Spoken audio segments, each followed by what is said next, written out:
తల్లిదండ్రులు టీచర్లలోనే లోపం.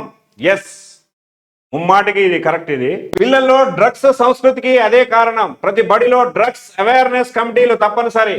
Good touch bad touch పైన అవగాహన కల్పించాలి. త్వరలో circular protocol పాటించాల్సిందే.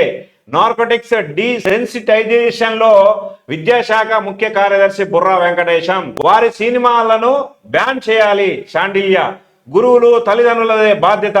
Hyderabad CP Kothakota Srinivas Reddy.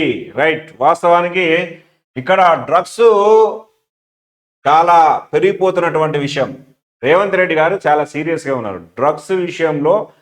ఎక్కడ ఏ కోణాన చిన్నది కనపడ్డా కూడా తీసి మక్కెలిరగొట్టే కార్యక్రమంలో బిజీగా ఉండాలి పోలీస్ డిపార్ట్మెంట్ అంతా. ఒక కోణంలో ఆయన ఒక ఎమోషనల్గా ఫీల్ అయినటువంటి ఘటనను మనం ఒక్కసారి గుర్తు చేసుకోవాలి. వాస్తవానికి తల్లిదండ్రుల్లో టీచర్లలో లోపంతో కొద్దిగా ఇది నడుస్తున్నది. టీచర్లు ఏమో కేవలం మేము పాఠాలు చెప్తున్నాం, మాది అయిపోయింది, మా డ్యూటీ అయిపోయింది అనే ఒక కోణంలో వాళ్ళుంటే, తల్లిదండ్రులు వాళ్ళ బిజీలో వాళ్ళు బడికి పోతారు, టీచర్లే అంత చెప్పుకుంటున్నారు. మా పిల్లలు ఆ బడిలో చేర్చినాం కాబట్టి వాళ్ళే డెవలప్ చేస్తారు, వాళ్ళే ఉద్యోగస్తులను చేస్తారు అనే ఒక కలలుగానే నేపథ్యంలో తల్లిదండ్రులు ఉన్నారు. సో ఇది గమనించుకోవాలి, ఎప్పటికప్పుడు పర్యవేక్షించుకోవాలి. మన పిల్లల్ని మనం ఏ రూట్లో నడుస్తున్నారు అనేది ఎప్పటికప్పుడు వెళ్ళాలి. రైట్. మనం వార్తలోకి వెళ్దాం.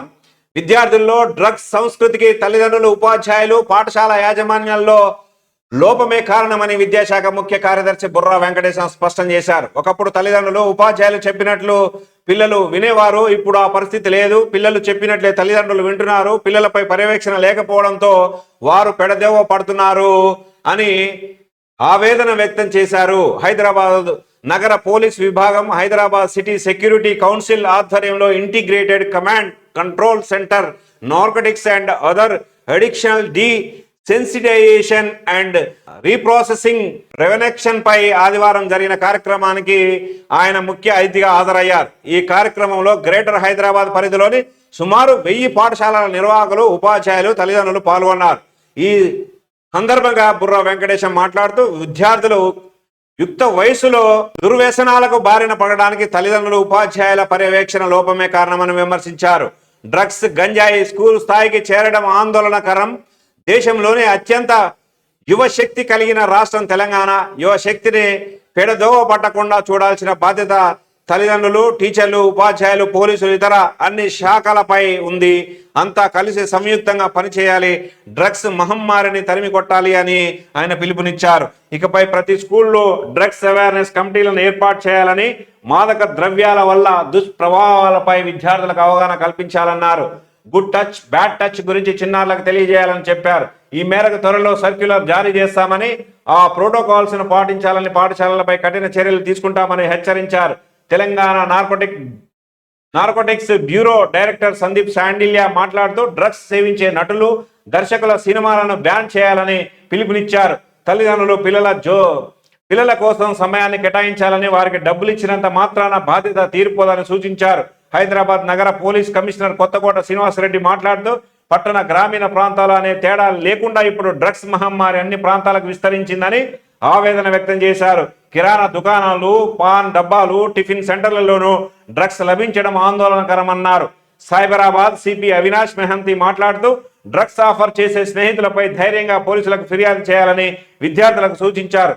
రాచకొండ సిపి తరుణ్ జోషి మాట్లాడుతూ డ్రగ్స్ సేవించే పిల్లల నడవడికలో మార్పులు అతి దగ్గర నుంచి గమనించే అవకాశం తల్లిదండ్రులు, టీచర్లకే ఉంటుందని, తొలి నాళ్లలోనే ఆ మార్పును గుర్తించి చర్యలు తీసుకుంటే వారిని వ్యసనాలకు దూరంగా చేయొచ్చని అభిప్రాయపడ్డారు. కార్యక్రమంలో పాఠశాల విద్యాశాఖ డైరెక్టర్ దేవసేన, హెచ్సిఎస్సి సలహాదారు భరణి అరోల్ తదితరులు పాల్గొన్నారు. అంతకుముందు డ్రగ్స్ వల్ల దుష్ప్రభావాలకు సంబంధించిన బుక్లెట్ ను అతిథులు విడుదల చేశారు.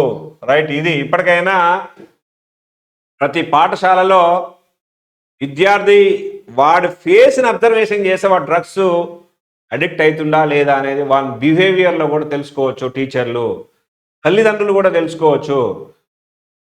ఇవన్నీ గమనించుకుంటూ పోతే ఇవంతా మనం డ్రగ్స్ని కొంత కంట్రోల్ చేసే ఉంది. ఇప్పుడు మరి పల్లెటూర్లలో కూడా బాగుతుందంట. ఎక్కడ కథ ఇది?